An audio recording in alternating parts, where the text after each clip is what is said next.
করে আপনাদেরকে বোঝানোর চেষ্টা করলাম। তো যদি এর ভিতরে আমার কোনো ভুল ভ্রান্তি হয়, আমিও একজন মানুষ, তো সেক্ষেত্রে সবার কাছে আমি দুঃখিত যদি আমার ভুল হয়, ক্ষমাস্বরূপ দৃষ্টিতে দেখবেন।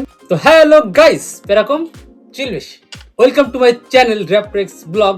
আমি সোনার তুর্কি সাইপ্রাসের বিভিন্ন তথ্য নিয়ে আপনাদের সাথে আছি। তো আজকে আমাদের টপিকটা হচ্ছে এই তুর্কি সাইপ্রাসে আপ দিবে। তো এটার কিন্তু এখনো নির্দিষ্ট কোনো দিন ধার্য করেনি যে আজকে থেকে কি কালকে থেকে শুরু হবে। তো এখানে আমি কিছু কথা আপনাদেরকে বলবো যে যাদের মনে করেন যে পাসপোর্ট নাই, যারা ডিপোর্ট খাইছেন, দেশে চলে গেছেন, অথবা যারা স্টুডেন্ট এখন কাগজপত্র কিছুই নাই, অবৈধ আছেন, বা যারা টুরিস্ট ভিসায় আসছিলেন তাদের সমস্যাগুলো নিয়ে, ঠিক আছে? তো এই সমস্ত বিষয়গুলো আসলে বেশ কিছু নোটিশ দেখলাম বা বিভিন্ন নিউজ পেপারে তো বিভিন্ন রকমভাবে বলা হচ্ছে। এতে খুঁজে খুঁজে কিছু জায়গা থেকে দেখলাম আসলে ক্লিয়ার একটা ধারণা পাওয়া গেল মোটামুটি। তো এইটা আমি আপনাদেরকে জানানোর চেষ্টা করবো। চলেন শুরু করা যাক। প্রথমত আমি বলবো যে স্টুডেন্ট এবং টুরিস্ট, যারা টুরিস্ট বিষয়ে আসছিল এই দেশে, এখন অবৈধ হয়ে গেছে, যাইতে পারেনি, দেশে ফিরতে পারেনি, তারাও এখানে অ্যাপ্লাই করতে পারবে। প্লাস যারা স্টুডেন্ট বিষয় আসছিলেন, ভিসা করতে পারেননি বা ভিসা করছিলেন, এখন অবৈধ হয়ে গেছেন, তারা চাইলে এই অ্যাপের মাধ্যমে আপনারা অ্যাপ্লাই করতে পারবেন। এবং অ্যাপ্লাই করার পরে আপনাকে 60 দিনের জন্য একটা অনুমতি দেওয়া হবে এই দেশে থাকার জন্য। এই 60 দিনের ভিতরে যারা টুরিস্ট, আপনারা আবার পুনরায় দেশে ফিরতে পারবেন। এবং যারা স্টুডেন্ট, তারা পুনরায় আবার আপনার যে মেন ভার্সিটি সেখানে আপনারা রেজিস্ট্রেশন করতে পারবেন, আপনি আবার রেগুলার স্টুডেন্ট হতে পারবেন, কোনো সমস্যা নাই। তো 60 দিন পার হলে আপনি আবার অবৈধ হয়ে যাবেন। দ্বিতীয় যে ব্যাপারটা সেটা হচ্ছে ডিপোর্ট। অনেকে বলছে ভাই ডিপোর্ট যারা খাইছে বা ডিপোর্ট, অনেকে ডিপোর্ট জানে না। দেখেন এই ডানে ভাই আমি দুইটা ছবি দিয়ে দিলাম, এখানে আপনারা দেখেন ডিপোর্ট জিনিসটা কি। অর্থাৎ আপনাকে জোরপূর্বক ভাবে যে কোনো একটা দেশের থেকে আপনার নিজ দেশে পাঠানো হয়েছে, আপনি কোনো ইল্লিগাল কাজ করছেন অথবা ইল্লিগাল ভাবে বসবাস করছেন, যার কারণে আপনাকে ধরে তারা সেই দেশের আইন অনুযায়ী আপনাকে দেশে পাঠাইছে।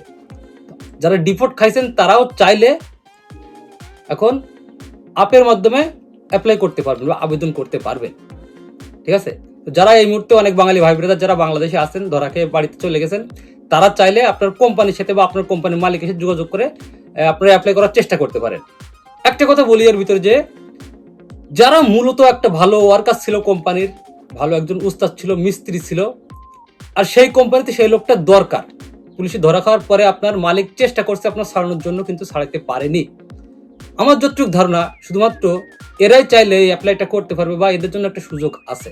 তো আপনারা যারা ডিপোর্ট খেয়ে চলে গেছেন তুর্কি সাইপ্রাস থেকে বাংলাদেশে, আপনারা চাইলে আপনাদের কোম্পানি অথবা মালিকের সাথে যোগাযোগ করে দেখতে পারেন আসলে কোনো সুযোগ সুবিধা পান কিনা, তবে আপনারা অ্যাপ্লাই করতে পারবেন।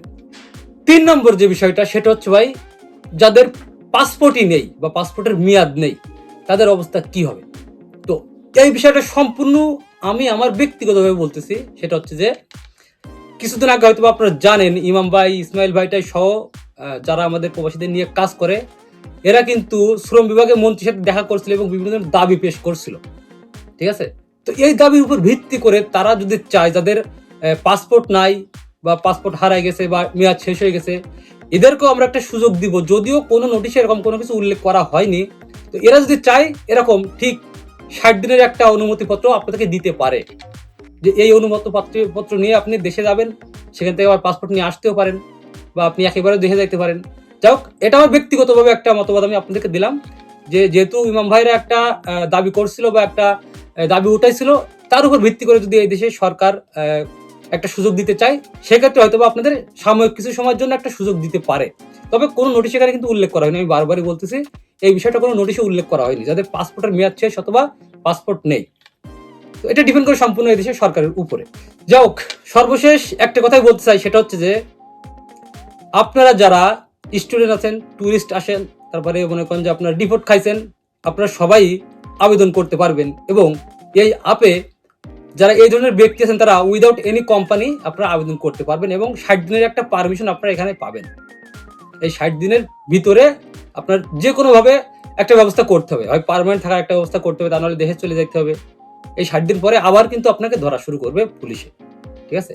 তো যতটুকু বুঝালাম, চেষ্টা করলাম, বিভিন্ন জায়গা থেকে নিউজ কালেকশন করে আপনাদেরকে বোঝানোর চেষ্টা করলাম। তো যদি এর ভিতরে আমার কোনো ভুল ভ্রান্তি হয়, আমিও একজন মানুষ, তো সেক্ষেত্রে সবার কাছে আমি দুঃখিত যদি আমার ভুল হয়, ক্ষমাস্বরূপ দৃষ্টিতে দেখবেন। সবকিছু মিলাই আল্লাহ হাফেজ, বাই বাই।